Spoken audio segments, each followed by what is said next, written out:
Jadi itu tadi. Jadi apa yang disampaikan oleh Ustazah Istikhar tadi adalah sebuah edukasi juga bagi kita bahwa kita harus hati-hati tentang produk-produk itu, dan yang sangat recommended untuk dipakai salah satunya adalah bedak Max ya. Nanti bisa tanya ke mbaknya yang dulu belakang. Baiklah, Ibu dari Ibu Dokter Aminah, ada yang masih mau bertanya? Karena waktunya sesi setelah ini nanti akan diisi oleh Mbak Alisa yang ditunggu-tunggu ya. Oke. Ada yang bertanya? Ada yang sudah kenal saya kan Biasis ya. Iya. Oh, ada yang kenal ya. Oke, untuk mempersingkat waktu, kita langsung aja ya. Kali ini presentasi saya sesuai dengan mungkin adik-adik yang ingin tahu tentang bagaimana merawat kulit remaja yang cantik dan sehat ya. Nah, tentunya adik-adik tidak ingin di kemudian hari memiliki kulit yang seperti ini ya. Ini adalah bopeng jerawat akibat penanganan jerawat yang salah, yang tidak tepat. Kemudian ini penggunaan krim-krim yang mengandung bahan-bahan pengelupasan sehingga kulitnya menjadi lebih sensitif dan timbul kemerahan seperti ini. Ini flek hitam ya adik-adik ya. Biasanya akibat efek samping penggunaan bahan pemutih. Biasanya adik-adik kalau dibilang wah ini bahan mengandung bahan pemutih terserah pada suka ya. Tapi ada yang beberapa yang tidak suka. Nah ini salah satu efek hidroquinon ya. Namanya ochronosis. Oke, sekarang kita lihat supaya adik-adik sayang sama kulitnya, kita harus mengenal bagaimana struktur dan fungsi kulit. Saya kira sebagian besar di kelas 2 SMP ya, kalau SMA, kelas 1 SMA sudah dapat ya struktur kulit ya. Ya. Kulit terdiri dari 3 lapisan. Adik-adik udah tahu epidermis, dermis, subkutis. Kalau di TV dibilang 7 lapis, salah ya. Makanya lebih selektif kalau mendengarkan iklan. Ya. Yang paling penting dari fungsi kulit ini adalah proteksi. Pada lapisan atas ini ya, fungsinya untuk proteksi apa? Sinar matahari. Dijalankan oleh fungsi proteksi ini dilakukan oleh melanin atau pigmen kulit yang berada di lapisan epidermis. Jadi Allah itu sudah mengatur di mana orang-orang yang berada di daerah tropis dia memiliki pigmentasi yang lebih banyak supaya memiliki fungsi proteksi yang lebih kuat. Kalau dibalik ya, misalnya orang Eropa tinggal di Indonesia, dia akan terbakar karena dia tidak punya pigmentasi yang cukup untuk menangkal sinar matahari. Tapi sekarang kita lihat bahwa skincare sering menawarkan produk memutih atau pengelupasan supaya tampak seperti orang Korea lah, orang Eropa lah, yang justru akan menyebabkan kulit menjadi lebih sensitif terhadap matahari, akhirnya akan menjadi flek hitam dan lain sebagainya.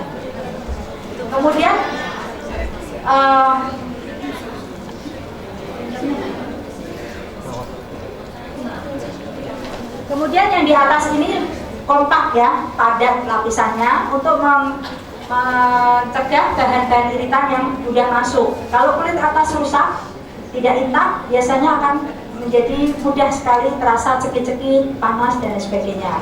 Kemudian juga mencegah timbulnya infeksi bakteri dan jamur dan kehilangan cairan. Kulit sehat, definisi kulit sehat adalah tampak bersih, tidak ada wujud kelainan kulit, entah itu jerawat, komedo, ya, flek hitam, atau tidak ada rasa gatal, panas, cekik-cekik, warnanya rata deh, mau sawo matang, kuning langsat, yang penting warnanya rata. Nah, kalau berantak itu namanya kulitnya nggak sehat.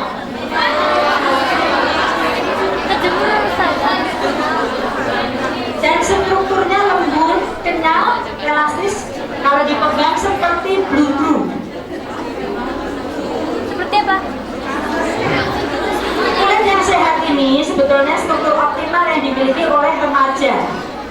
Remaja dengan kulit yang sehat itu tidak membutuhkan peremajaan karena dia justru yang paling bagus itu saat remaja.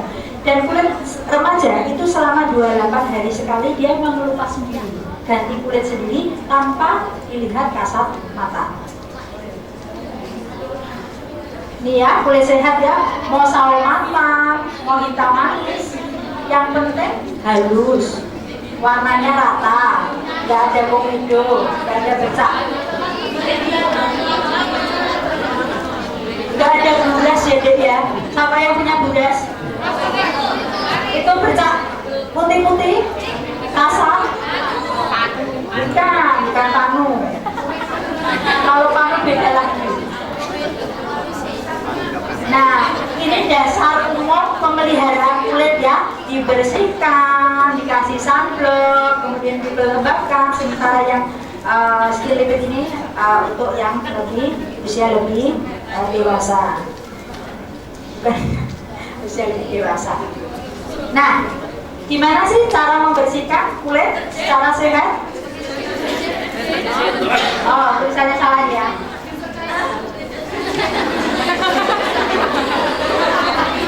Kulitnya sambil ngambek. Pilih sabun yang tidak terlalu berbusa. Karena berarti dia mengandung mild surfaktan atau sintetik deterjen ya. Kalau yang terlalu banyak busanya itu justru akan menghilangkan lapisan hidrolipid atau lemak kulit sehingga nanti kulit menjadi lebih kering. Jadi yang banyak busanya buat cuci piringnya aja ya berarti ya.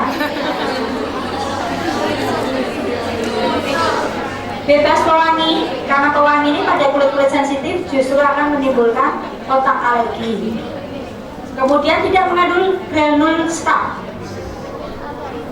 Penggunaan sehari-hari kalau bisa sabunnya tidak ada granul staf. Kalau mau pakai granul staf, pemakaiannya seminggu sekali. Itu pun granulnya sangat amat kecil, jangan yang besar. Lihatnya Paling aman sebetulnya yang tanpa granul. Karena granul staf ini kalau digunakan terus-menerus akan menimbulkan jerawat batu. Kemudian bahan iritasi mudah masuk sehingga kulit terjadi peradangan atau inflamasi. Ini mah kok terpotong ya Mas? Enggak, yang benar. Lagi ini agak terpotong ya. Sunblock atau sunscreen itu adalah bahan melindungi UVA, UVB, fisik bisa baju, topi, payung, bedak. Sementara yang kimia adalah dengan reaksi biologi. Kenapa kita butuh sunblock? Karena sepanjang waktu, terutama di daerah tropis, mulai dari jam 7 itu sudah ada UVA. UVA ini sampai ke dalam deh, sampai ke dermis. Ini yang bikin keruh. Kalau kamu terus-terusan nggak pakai sunblock, akan berkeruh lebih cepat dari usia yang sebenarnya ya. Kemudian kalau UVB itu mulai jam-jam 9, tapi dia berlangsung sampai sore. Ini UVB. Dia yang menyebabkan warna hitam atau tanning. Jadi sebetulnya adik-adik ini kalau terkena matahari bukan kusam, tapi tanning, gosong.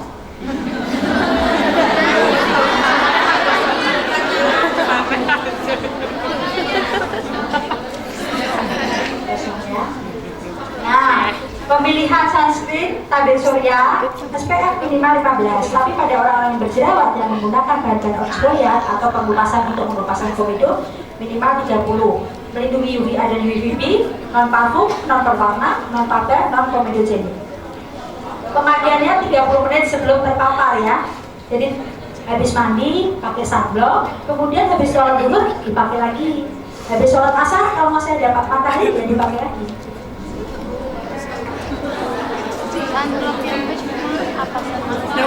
Ini pemakaian yang benar. Saya kira tidak selalu dibawa.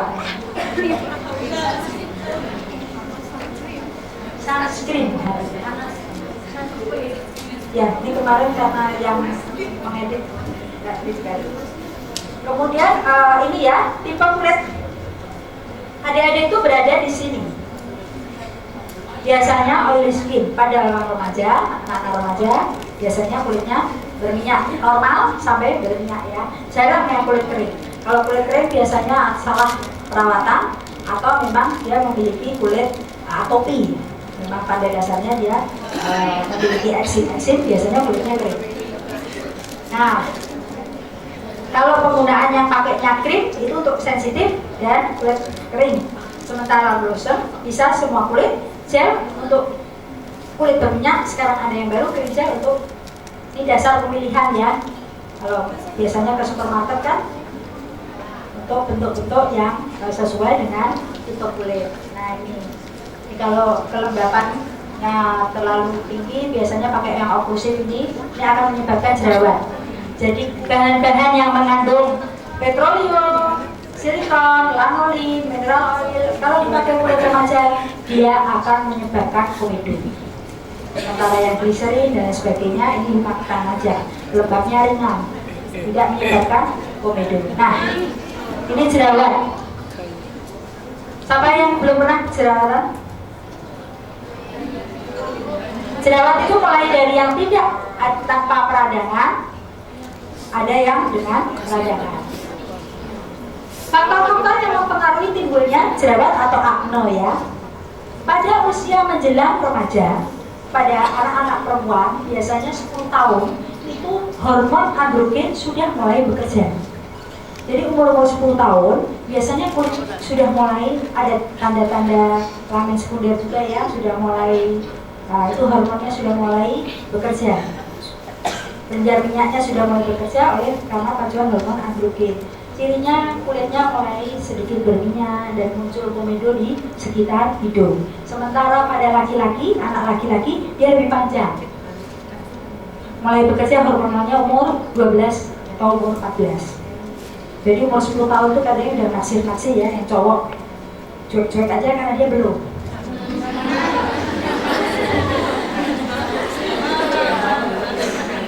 Cewek itu duluan matangnya. Gitu jadi ya.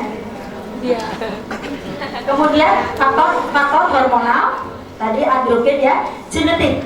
Bagi yang memiliki ayah atau ibu atau saudara kandung yang berjerawat, kemungkinan untuk berjerawat lebih besar dibanding yang tidak. Kemudian stres, tidur kurang dari 6 jam. Setiap kali mau ujian biasanya jerawatnya muncul ya. Tetap belajar, yang penting nggak stres, jerawatnya diobati. Beres kan? Kemudian diet ini masih kontroversi. Kalau diet lemak memang kontroversi, tapi kadar lemak yang tinggi dalam darah karena dia ada kolesterol, ada bahan untuk membuat dihidro, testosteron, androgen yang justru juga akan memacu terbentuk zat minyak. Kalau yang sudah terbukti adalah diet manis, coklat, ya, kemudian es teler. Yang manis-manis itu meningkatkan kadar gula dalam darah.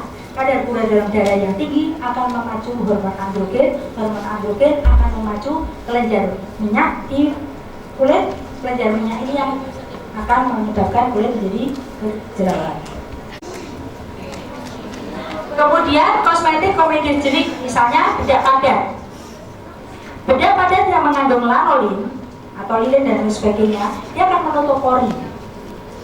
Ini yang akan menyebabkan timbulnya komedo. Nah ini definisinya seperti ini ya, peradangan kronik, folikel subasial, salur dan kelenjar minyak di rambut ya. Jadi kenapa jerawat itu banyaknya di lokasi-lokasi yang ada rambutnya, rambut minyak ya, wajah, bahu, lengan atas, dada, punggung atas. Ini disebabkan peningkatan produksi sebum, kemudian adanya sumbatan, kemudian bakteri di sana sebenarnya flora normal namanya P. agnes, tapi karena ada sumbatan, dia akan berkembang biak dan menimbulkan peradangan. Dikatakan 95-100% laki-laki pernah berjerawat. usia yang paling banyak 16 sampai 17 rata-rata, sementara wanita 85%. Kemudian menetap sampai usia 23-25 tahun, tapi 3-5% hanya berlanjut sampai 40 itu hanya 3-5%. Nah, ini jenis-jenis komedo. Ini agak terbalik ya. Harusnya yang mulai dari nih jerawat tertutup, warnanya putih-putih agak keras. Kemudian terbuka, warnanya hitam karena adanya pigmen melanin atau teroksidasi udara luar ya. Kemudian ini yang mulai meradang, merah-merah, ini mulai bernanah. Hati-hati bentuk antara komedo yang putih sama yang bernanah. Kalau ini dikeluarkan nggak apa-apa. Kalau yang bentuk agak lunak dikeluarkan akan menimbulkan bobek. Ya, yang ini yang sudah seperti bisul. Nah ini kelenjarnya di sini ya dia yang mengalami peradangan. Nah ini awalnya adalah komedo yang tertutup, yang putih-putih. Itu hanya nodul sedikit di permukaan. Kalau dipegang agak keras. Sementara yang ini open komedo atau blackhead, dia warnanya hitam. Di atasnya karena teroksidasi atau karena adanya pigmen melanin. Nah ini yang komedo yang tadi ya, yang masih awal ya, warnanya putih-putih. Di sana juga ada itu. Soalnya dia ini semua. Lasernya di situ sibuk. Oh gitu ya, oh iya. Harusnya pasang tengah yang gede ya, dia. Ini diamati coba. Yang seperti ini sebetulnya bisa dikeluarkan, tapi hati-hati, ya. Kemudian, nah ini yang hitam-hitam kotor sekali ya. Kalau dikeluarkan kan bentuknya coklat-coklat kayak gini kan, kayak cacing. Kotoran-kotoran ini ya, komedo hitam. Sebetulnya yang seperti ini itu dikeluarkan, cuma kalau kalau di salon kadang-kadang beauticiannya tidak bisa membedakan wet komedo dengan yang bentuk peradangan tadi yang kecil pustul tadi kan. Kalau salah memilihnya terjadilah bopek jerawat kan. Bukan kelompeng, bopek. Bopek itu bekas jerawat yang dalam-dalam tuh lebih bolong-bolong, tapi namanya bukan bolong. Nah ini yang peradangan. Nah ini yang awal peradangan, ini yang normal ya. Kemudian ini mulai ada peradangan sedikit, peradangannya mulai ringan, sedang, berat. Jerawat itu yang muncul di permukaan kulit itu hanya kecil. Makanya kalau misalnya peradangannya berat, kemudian dikeluarkan, nanti lubangnya besar sekali ke dalam. Paham jadi ya? Jadi hati-hati pengeluarannya. Nah ini, siapa yang suka seperti ini?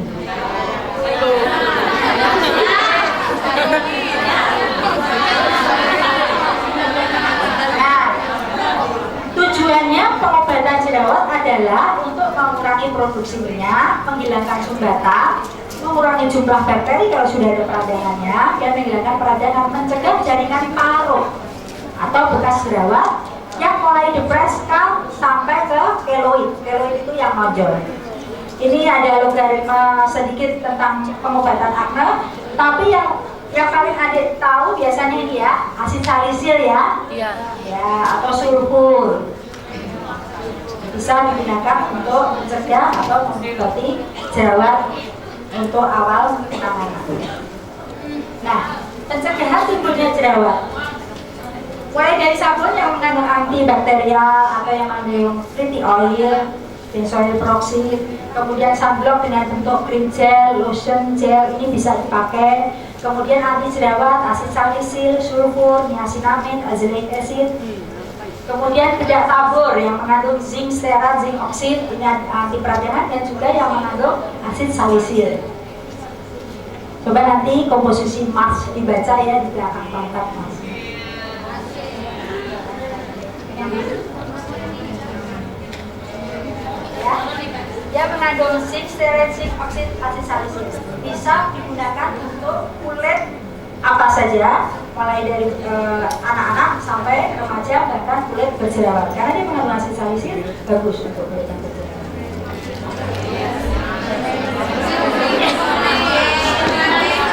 Loh, kalau sesuai, kita bilang ini sesuai. Kalau nggak sesuai ya nggak sesuai. Jadi objektif aja, gitu ya. Kemudian hindari stres yang tadi ya, tidur kurang dari 6 jam. Buat schedule belajar tapi enggak. Jangan sistem kebun semalam. Nanti pelajarannya nggak hafal yang muncul jerawatnya. Kemudian diet tadi dan kosmetik non comedogenic. Oke, jerawat selesai. Kita coba beralih pada bahan pemutih. Ini kita lihat ada beberapa bahan pemutih. Antara hidroquinon, arbutin ya, vitamin C. Adik-adik bisa lihat kenapa hidroquinon itu berbahaya. Karena dia begitu masuk ke dalam kulit, 2-10% kadar hidroquinon begitu masuk, dia masuk ke dalam darah. Karena tadi ya lapisan kulit yang dermis kan mengandung pembuluh darah. Jadi kalau terabsorpsi, dia ikut sirkulasi, bisa sampai ke ginjal, bisa sampai ke sumsum tulang. Pada orang-orang Afrika yang ingin sekali putih, dia tidak memolesnya, tapi dia meminumnya. Yang terjadi adalah angka leukemia di sana tinggi sekali. Tahu ya begitu ya. Nah ini ada sampai hidroquinon. Coba tengok, adik-adik punya ibu kan? Nah ibunya punya flag hitam kayak gini enggak?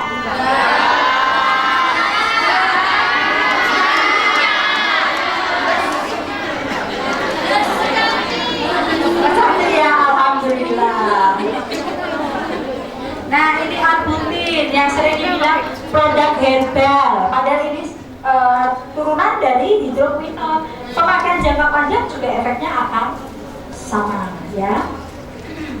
Kemudian ini kita untuk tahu bagaimana sih membuktikan alergi dan iritasi pada penggunaan kosmetik ya. Kalau alergi itu cirinya tidak semua menimbulkan, tidak semua orang punya bakat alergi, istilahnya seperti itu ya. Jadi hanya individu tertentu yang punya respon alergi. Cirinya dia gatal, bentuknya seperti bidur, dan pengolesannya hanya satu pipi, itu seluruhnya bisa terkena, bahkan bisa sampai leher. Itu namanya alergi. Sementara iritasi itu kalau obat itu dipakai oleh semua orang, dia bisa menyebabkan iritasi. Jadi iritasi itu untuk umum. Sementara alergi hanya dimiliki individu tertentu. Ciri iritasi adalah kulitnya kering, panas, mengelupas. Kalau adik-adik terjadi pemakaian kosmetik kemudian alergi atau iritasi, itu bukan efek awal obat, kerja obat. Karena oh itu awalnya seperti itu, nanti jadi bagus, bohong. Jadi kalau sudah merah, gatal, panas, kering, mengelupas, itu adalah lampu merah, stop. Stop penggunaannya, cuci bersih dengan air biasa, kemudian boleh menggunakan krim-krim mungkin disediakan di IMC ya, klinik ini, hidrokortison, maaf 1%. Nah, bisa untuk mengatasi kondisi seperti ini. Ya, kesimpulan. Kulit merupakan organ terluas tampak dari luar, mempengaruhi penampilan seseorang. Perawatan kulit dimulai dengan gaya hidup yang sehat, dan berbagai tindakan yang memperbaiki penampilan kulit harus dilakukan dengan prosedur yang sehat dan aman sehingga didapat hasil yang optimal. Jadi adik-adik boleh melakukan perawatan kulit, yang penting tidak merusak lapisan kulit bagian atas. Jangan mengelupas-ngelupas bagian atas atau mempencet-pencet komedo sendiri, karena tidak tahu harus memilih mana yang mengadang dan mana yang tidak mengadang. Saya kira cukup sekian, mudah-mudahan bermanfaat. Terima kasih. Wassalamualaikum warahmatullahi wabarakatuh. Baiklah, terima kasih kepada Ibu Dokter. Tadi sangat luar biasa ya tentang pencerahan mengenai kulit, terutama dari jerawat dan cara mengatasinya dan pencegahannya. Nah, sekarang saya kasih waktu ya untuk bertanya kepada beliau. Ya, saya akan kasih waktu untuk sesi ini bagi 4 penanya. Okay, my name is Corina Hadisni Prameswari. I come from East Borneo and I'm in 6th grade of social class. Ini dok mau nanya.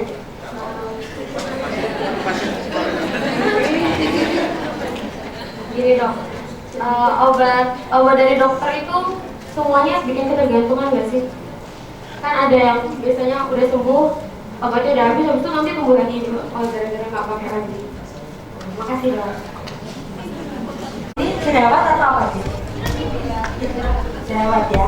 Memang sebetulnya dikatakan jerawat itu selama masa remaja tapi adalah dikontrol karena pengaruh hormonal pada saat remaja ini sangat kuat sekali. Sebetulnya kadar hormon androgen di dalam setiap individu itu sama. Ternyata berbagai penelitian menyatakan bahwa hormon androgen di setiap individu kadarnya sama. Tapi sensitivitas kulit terhadap hormon androgen itu yang berbeda. Nah, ini juga dipengaruhi oleh genetik. Tapi juga bisa pada akne-akne yang berat itu kita lihat menstruasinya teratur atau tidak. Kalau tidak teratur berarti pengaruh hormonal ini juga harus diperbaiki. Siklus mensnya juga harus diperbaiki. Jadi penyebabnya sebetulnya dari mulai yang ringan atau mungkin adik-adik tadinya nggak berjerawat tapi karena pengaruh iklan dan lain sebagainya kemudian memilih produk yang salah akhirnya berjerawat. Pada dasarnya memang kulit remaja itu salah sedikit pasti komedinya muncul. Kemudian untuk ketergantungan karena tadi ya tidak disembuhkan 100% tapi dikontrol. Soalnya nanti kalau nenek-nenek tadi bisa sembuh sendiri deh. Ya kalau remaja nenek-nenek gak ada yang jerawatan kan? Jadi biar nggak pakai obat kalau nenek-nenek juga nggak jerawatan. Jadi sebetulnya bukan ketergantungan, tapi memang dikontrol. Nah, obatnya itu dari mulai yang misalnya dia dengan peradangan mendapatkan antibiotik oles, mendapatkan antibiotik minum, kemudian antibiotiknya dilepas, mulai mendapatkan antioksidan yang mengandung zinc, itu juga olesannya. Ya, dari mulai yang antibiotik sampai ke hanya anti radang atau anti pencegahan jerawat. Nah, kalau sudah tahap yang sembuh, tetap dicegah, jadi tidak bisa lepas sama sekali. Minimal menggunakan ada yang asid salisil, sulfur, atau niacinamide. Itu minimal. Itu sudah ada faktor pencerahnya juga. Jadi dicegah ya. Tetap. Ismi Rizalina Wazia, Mifas Wasadis, GT Prodedi. Dok, ini mau nanya, kan tadi dokter bilang kalau pakai sunblock tuh pagi, siang, sore kan? Nah itu sebaiknya cuci muka dulu apa enggak? Terus katanya kalau keseringan cuci muka tuh bikin muka kering. Ya makasih, assalamualaikum. Sangat cepat, ya berabsorb. Sesering kamu berwudu aja itu. Jadi pagi habis mandi kamu pakai, zuhur kamu kena air lagi kan, itu hilang. Karena memang untuk produk remaja tidak disarankan untuk waterproof. Karena waterproof nanti dia mengandung bahan-bahan yang membuat komedo ini pasti komedonya nanti muncul. Sekali 2 kali kelihatannya bagus ya, tapi terus nanti akan menutupi dan akan timbul komedo. Jadi pakai produk yang ringan, kena keringat hilang nggak apa-apa. Nanti setelah zuhur pakai lagi. Asal kalau masih jam 3, kalau asalnya jam 3 itu matahari UVB itu sampai 1,5 pakai lagi aja, biar nggak gosong. Ya, gitu. Oke. Jadi itu.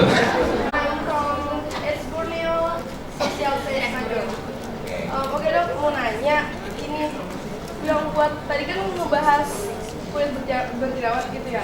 Terus kalau masalah kulit berminyak itu tuh udah cuci muka dan segala macam tuh masih aja berminyak. Nah lalu terus bagaimana cara mengatasinya dan apakah itu tadi kan genetik atau enggak? Soalnya kalau sampai rambut juga kalau dipegang tuh berminyak juga gitu rambut. Terima kasih. Kulit berminyak pada remaja itu memang dikatakan bahwa remaja itu pada umumnya kulitnya berminyak, itu normal sebetulnya remaja. Tapi dikontrol, jangan kelebihan minyak ini menyebabkan berjerawat. Tapi jangan dibuat kering, nanti keriput kamu. Justru sebagai berkah bagi orang-orang yang kulitnya berminyak di saat remaja, itu dia penuaannya lebih lambat dibandingkan orang yang remaja di kulit yang normal. Jadi dikontrol aja deh. Kalau cuci muka memang betul ya, kalau terlalu sering lama-lama air aja, kalau tangan kita celupkan ke dalam air agak lama yang terjadi apa? Ribut kan? Jadi memang mungkin bahan yang nggak pakai kurang kuat dalam menghilangkan minyak. Kemudian sebetulnya penggunaan bedak tabur itu juga bisa menyerap minyak supaya tidak terlalu istilahnya mengkilat ya, tapi tidak dibuat kering. Jadi penggunaan astringent atau toner ya itu tidak disarankan sebetulnya pada remaja, justru nanti kulitnya menjadi kering dan iritasi. Up your voice, okay? Yeah, please. Assalamualaikum warahmatullahi wabarakatuh. Saya di sini ingin bertanya, biasanya. Yeah, your name? My name is Gaiza Fira. I'm from Semarang. Jadi saya mau bertanya, biasanya anak muda itu kan sukanya apa? Sering belinya pagi gede banget, apalagi di bagian T. Ya kan ya, apa? Berhubung di toko-toko itu dijual alat pencetnya.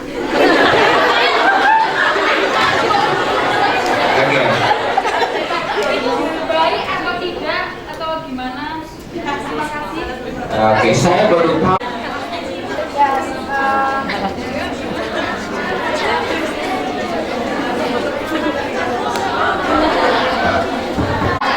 Alat pencet komedo memang katanya di salon-salon dijual ya. Di Indonesia tuh apa sih yang nggak ada, semua bebas kayaknya. Jadi kita harus pinter-pinter kalau menjadi konsumen. Kalau kamu yakin itu blackhead, komedo hitam, bisa mencetnya, silahkan. Tapi kalau bingung, dibawa aja ke Yasis, nanti biar dicek.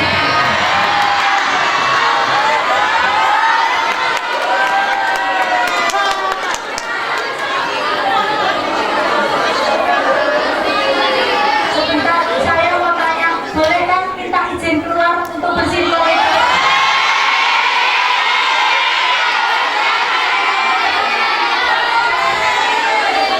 Dari Jumat khusus untuk anak salam saya sediakan.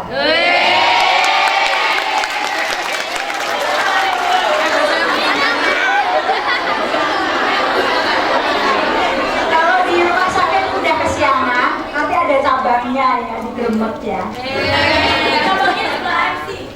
Kenapa? Jadi tadi resikonya tadi, kalau yang hitam boleh sih dicoba dipencet, tapi jangan dipaksa. Begitu ada biasanya ringan sekali ya, kamu habis cuci wajah, dikeringkan, coba dipencet. Tapi kalau memang sulit, nggak usah dipaksa. Yang kedua, kalau yang wet head itu kadang-kadang rancu dengan yang pustul yang sudah radang kecil itu. Nah, yang pustul empuk itu ya, lunak sekali, itu kalau dipencet nanti lubang. Kalau lubang bisa sih dibetulin skar jerawat atau bopeng jerawat, itu bisa dibetulin, tapi sayangnya tidak bisa 100%. Jadi eman-eman ya, kalau mobil aja bisa di-spek, tapi kulit nggak bisa. Jadi mencegah jauh lebih murah daripada mengobati, apalagi merenovasi. Memang ada renovasi kulit? Ada ya? Kalau bekas jerawat yang sekarangnya sudah agak berat sekali, biasanya pada laki-laki memang jerawatnya jauh lebih parah dibandingkan wanita.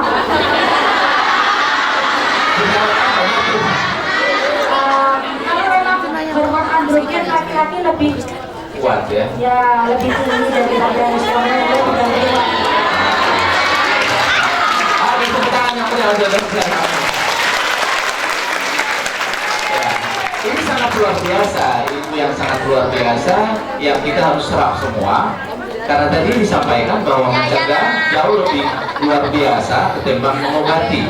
Bahkan dokter sekelas dokter Aminah saja, walaupun tentu dia sangat senang kalau berobat ke beliau, tapi beliau menyarankan untuk mencegah itu. Tepuk tangan yang meriah untuk beliau.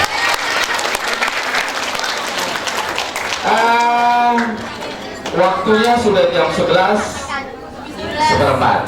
Nah, oke. Mungkin 2 lagi saya kasih waktu. Ini kalau santri produknya dari Kimia Farma, ada bedaknya, itu semua tidak untuk hadiah ya, tapi harus beli. Jadi nanti kamu bisa nawar di situ. Tapi tenang, harganya akan diturunkan spesial untuk anak asal. Ya. Oke, jadi seperti itu. Oke, siapa yang bertanya? Oke, ini Ustazah. Assalamualaikum warahmatullahi wabarakatuh. Ismi Ustazah Isyaro, anak mu'alimah fi durusil lughil Arabiyah. Mbak Isa, saya adalah gurunya anak-anak. Saya adalah guru bahasa Arab. Yang akan saya tanyakan adalah ke Ibu Dokter kaitannya dengan karena anak-anak itu tidak bisa terlepas dari bedak. Saya sangat hafal sekali di mana ada anak-anak di kelas, pasti di situ bedak sebelumnya.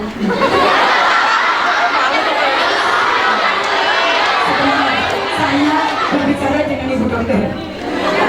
Sampai ke masjid pun juga tidak bisa terlepas dari bedak.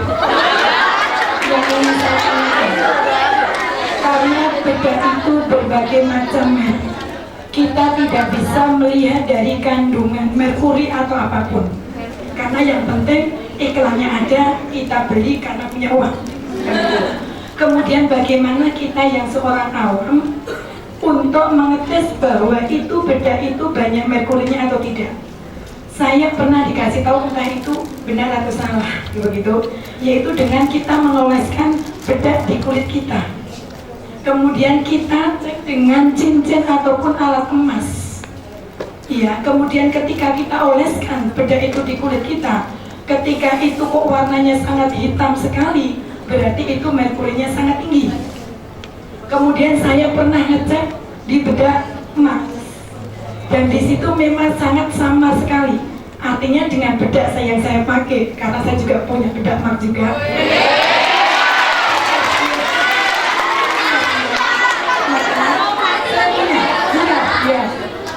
Maka yang saya tanyakan, apakah benar cara pengecekan dengan merkuri tinggi ataupun tidak dengan cara seperti itu, supaya kita secara kasat mata dan dengan kemampuan kita bisa kita mengecek seperti itu. Terima kasih.